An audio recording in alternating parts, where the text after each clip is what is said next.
Level 1, the visitor. You download a browser most people have never heard of. Not because you need it, not because you're desperate, because you're curious. You've seen the videos, the headlines, the dramatic thumbnails about the dark web.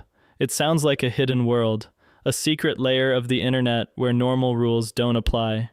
You install it late at night, the room is quiet. Your screen glows against the walls.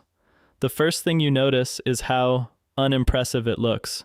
No neon hacker interfaces, no cinematic loading screens, just basic pages, black backgrounds, plain text, long warnings written in broken English. Trust no one.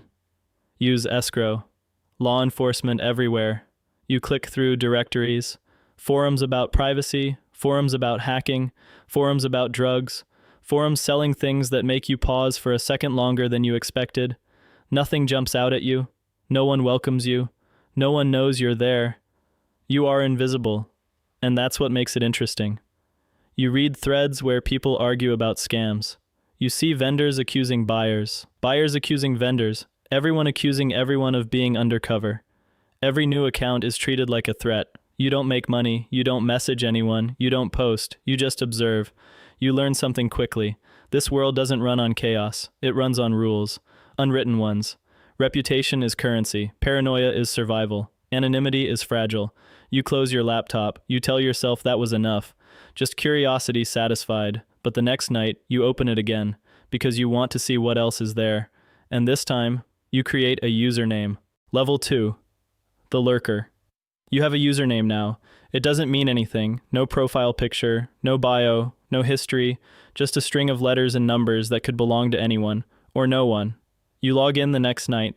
This time you're not just reading, you're inside. You start small, replying to harmless threads, asking vague questions, watching how people respond.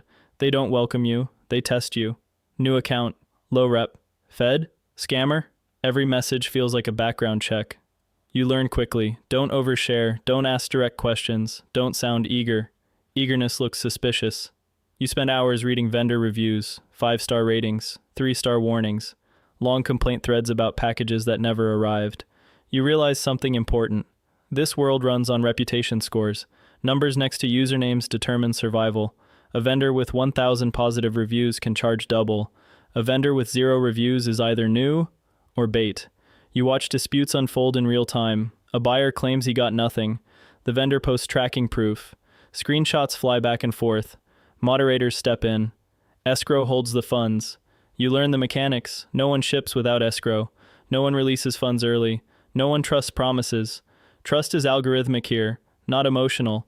You don't make money, not yet. You're still observing. But now you understand the ecosystem. Forums feed markets. Markets feed vendors. Vendors feed moderators. Moderators answer to admins you've never seen. And everyone fears one thing: exposure. Occasionally, a username disappears.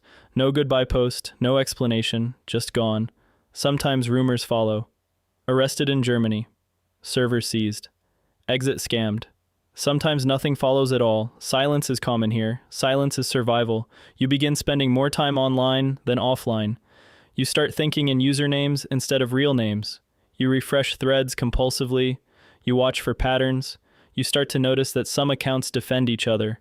Some always argue in pairs. Some vendors always win disputes. You suspect alliances, maybe cartels, maybe just friendships. Or maybe the whole thing is run by 5 people pretending to be 50. You'll never know. That uncertainty is the point. One night, someone replies to one of your comments, not accusing, not hostile, just curious. You seem smart. You looking to earn? Your heart rate rises slightly. It's the first direct offer, the first invitation. You don't answer immediately. You wait. In this world, patience is protection. You stare at the message for a long time. And for the first time, you consider moving from observer to participant. Level 3, the middleman. You don't become a criminal overnight. You become useful. You reply to the message, carefully, vague, non-committal. The account that contacted you isn't flashy. Mid-level reputation, old join date, few posts, no drama attached. That's a good sign, or a very bad one. They don't ask you to sell anything. They don't ask you to ship anything. They ask if you can connect people.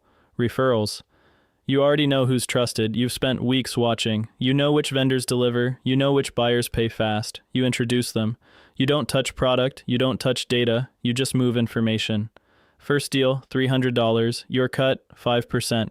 You make $15. It feels insignificant, but it's real. Crypto appears in your wallet. Confirmed, irreversible. Second deal, $1,200. You make $60. Third deal, bigger, then another. Within a month, you're clearing $800, then $1,500. Some months push past $2,000. It's not life-changing, but it's addictive. You check your wallet first thing in the morning. You refresh transactions at night. You start thinking in percentages.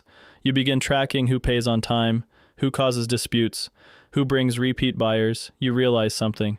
You're building a network, and networks have value. But there's pressure now. If a deal fails, both sides message you. If a vendor disappears, you get blamed. If a buyer scams, you're accused of setting it up. Your inbox fills with tension. You learn to stay neutral. You never promise outcomes. You never guarantee trust. You only connect, but the money changes something inside you. This isn't curiosity anymore. It's leverage. You're still anonymous, still invisible, but now, you matter. Small vendors greet you politely. Buyers respond faster. Your username begins appearing in threads. Talk to him. He's legit. Your reputation score climbs, not high, but noticeable. You start receiving more private messages, some clean, some risky, some offering higher cuts for higher risk connections. You hesitate because you understand something now. The higher the payout, the shorter the lifespan. Still, you don't stop. You optimize. You refine. You only connect high-rated accounts. You avoid volatile buyers. You turn down deals that feel rushed. You tell yourself you're being smart, professional, careful. But one night, after a particularly smooth transaction, you open your wallet and stare at the balance. $4,870. All from referrals, all from staying in the middle. You didn't hack anyone. You didn't ship anything illegal. You didn't threaten anyone. You just connected two people who wanted something from each other, and you took your cut. That's when it clicks. The real money isn't at the bottom. It's at the center.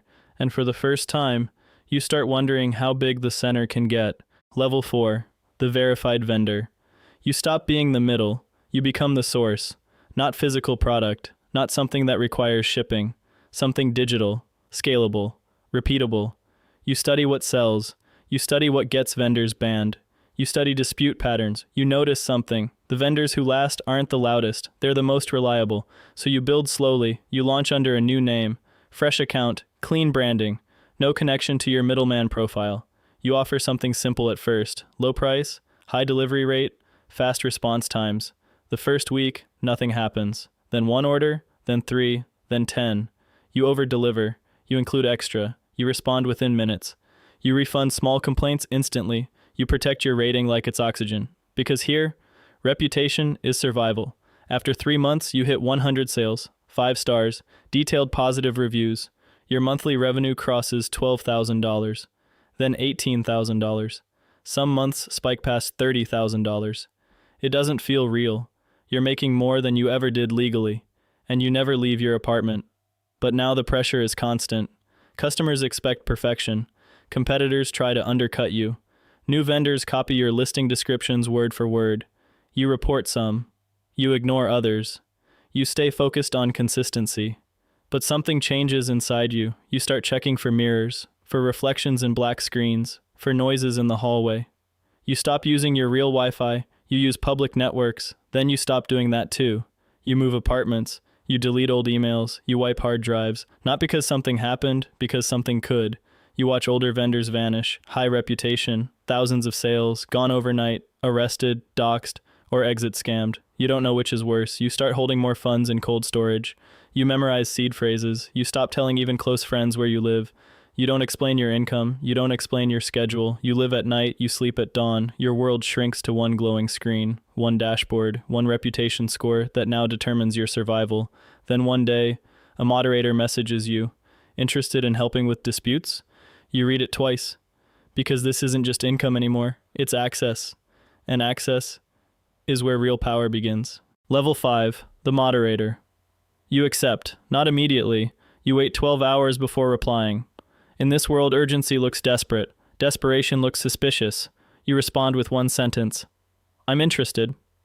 The moderator sends you guidelines. No contract, no names, just rules. You will oversee disputes. You will review evidence. You will release or refund escrow. You will remain neutral. You will not take sides publicly. You will not build alliances. You will not leak internal messages. You are now inside. Your dashboard changes. New tabs appear, dispute queue, escrow control panel, vendor strike history, private admin chat. You see everything now.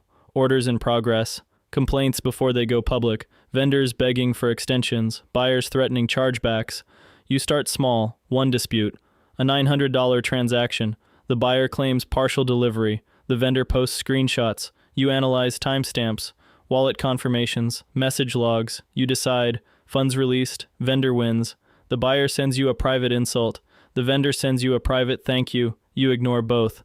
Next dispute, $4,200, then $8,000. The numbers get bigger. Your cut? 10% of dispute fees, plus a fixed monthly stipend. Your income crosses $80,000 a month, then $110,000, then higher. Not from selling, from controlling trust. You notice patterns. Certain vendors always push boundaries. Certain buyers always open disputes at the last second. Some accounts are clearly connected. Alt accounts defending each other. You flag them quietly. You begin blacklisting wallets, freezing funds, banning accounts. Power shifts your posture. You type slower now, more deliberate. Because one wrong release, one unfair decision, and the entire forum turns on you. Moderators get doxxed, admins disappear. You see old chat logs of former mods, some left voluntarily, some stopped replying mid-conversation, no explanation, just silence. You realize something uncomfortable. You're not just moderating crime, you're managing egos, greed, desperation, fear. The marketplace isn't chaotic, it's structured, hierarchical, and the admins sit above you. Watching, they rarely speak, but when they do, everyone listens. One night, during a routine dispute, you see something strange, a flagged IP range, a pattern of purchases from multiple vendors, all connected to a new account. Too clean, too consistent. You bring it up in admin chat, the response is immediate. Monitor only, do not engage. You don't ask why, you don't need to. Undercover accounts exist. Law enforcement infiltrates slowly, patiently. You start double-checking everything. You stop logging in from predictable hours. You rotate devices. You assume someone is mapping you, tracking your timing, your behavior, your digital fingerprint, but the money keeps coming. 6 figures a month, no taxes, no contracts, no safety net, just reputation and silence.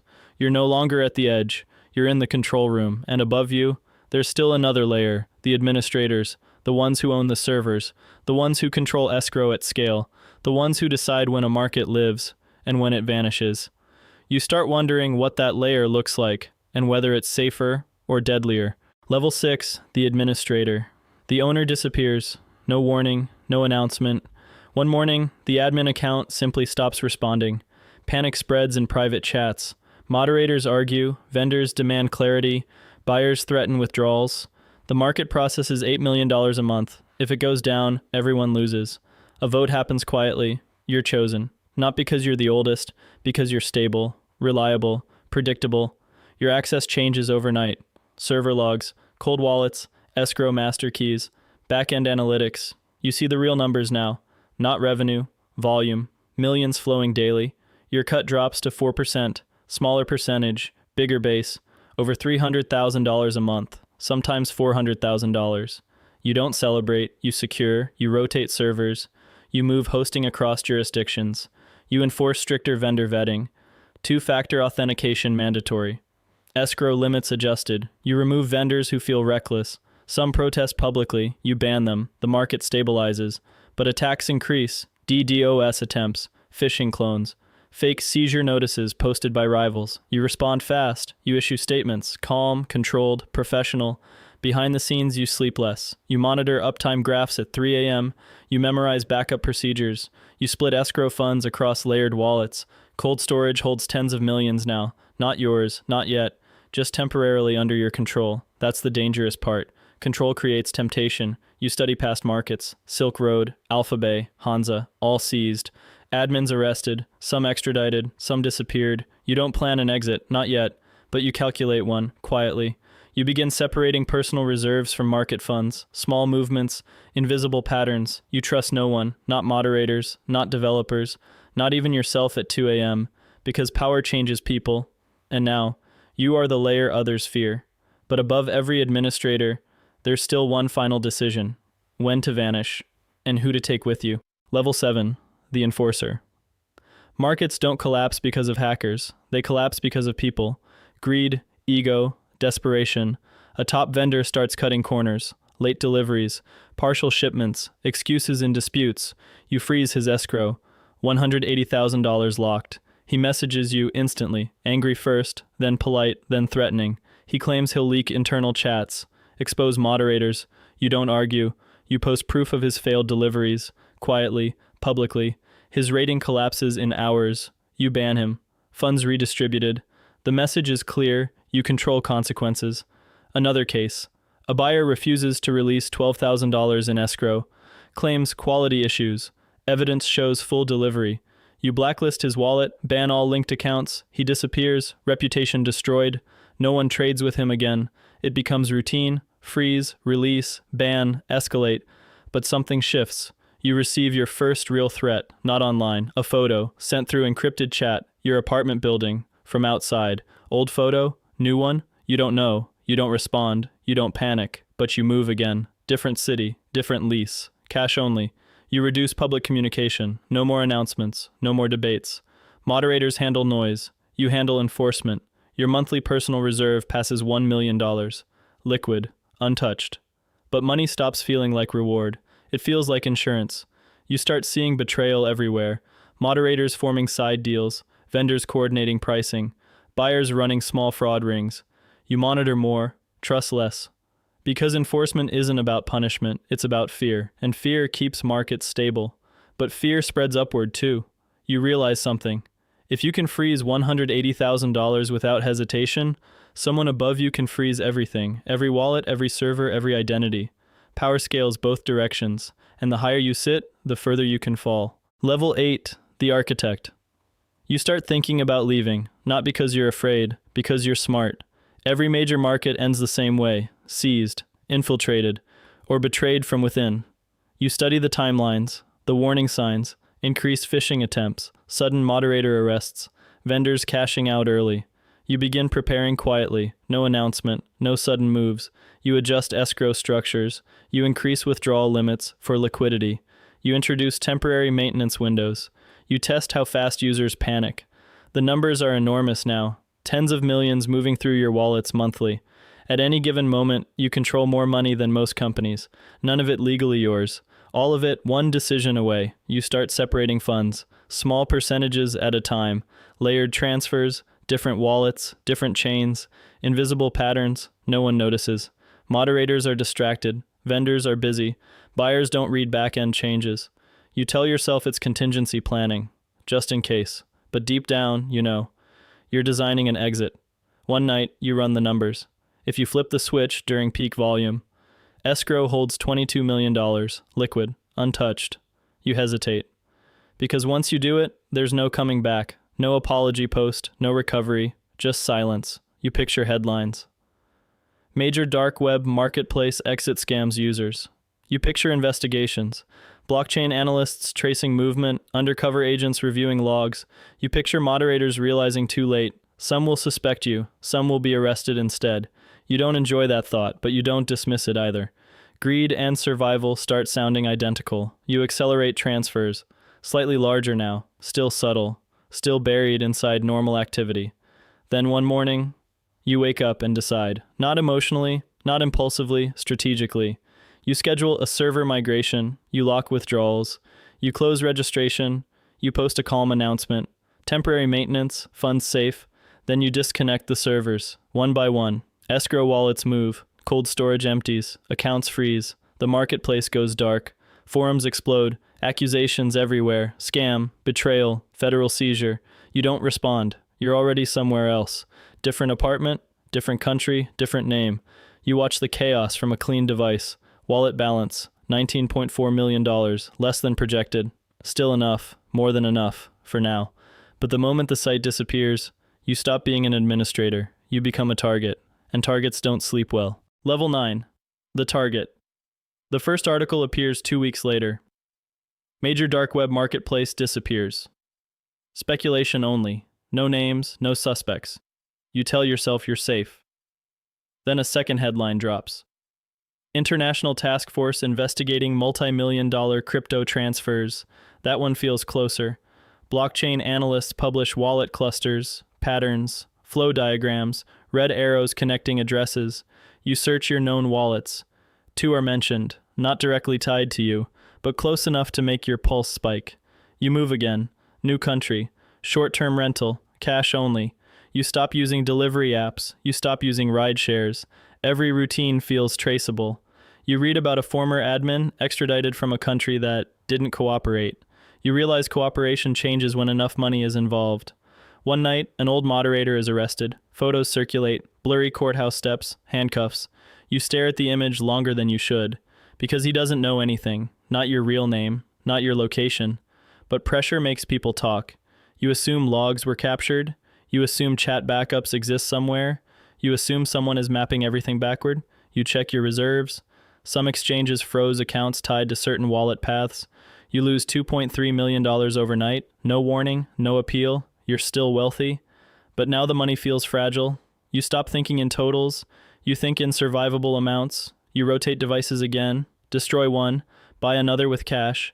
You avoid eye contact in public. You scan rooms for cameras. You check exits automatically. You sleep lightly. You dream in notification sounds. Then something strange happens. The headlines slow down. The investigation shifts to another market, another admin, another arrest. The news cycle moves on. Your name was never public. No photo, no warrant, no knock on the door. Just silence. You don't celebrate. Because silence doesn't mean safe. It means forgotten, for now. You are no longer an administrator, no longer an enforcer, no longer a vendor. You are just a wallet with legs, and wallets can be emptied at any time. Level 10. The Ghost. The headlines fade. New markets rise, new admins fall, your name is never mentioned, you don't log in anymore, you don't check old wallets. Some funds are frozen, some are gone, some are still out there. You move cities, you change routines, you avoid patterns, you sleep lightly, no one knocks, no warrant appears, no charges surface, just silence. You don't know if they lost you, or if they're waiting. Somewhere, someone is downloading a browser for the first time, curious, careless. They think they're just looking. They have no idea how quiet it gets at the top, and how hard it is to disappear. The cycle begins.